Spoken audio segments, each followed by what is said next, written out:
1924. 2016, we were here in 2017. And it's 6 years.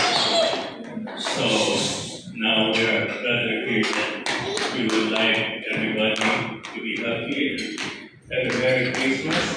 And now we will start our program. So let's enjoy and big laugh. Have a happy New Year.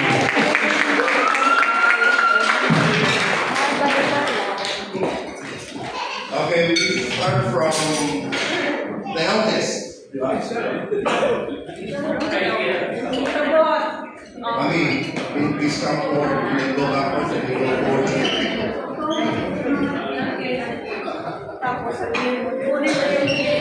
Earl, sasabihin ko.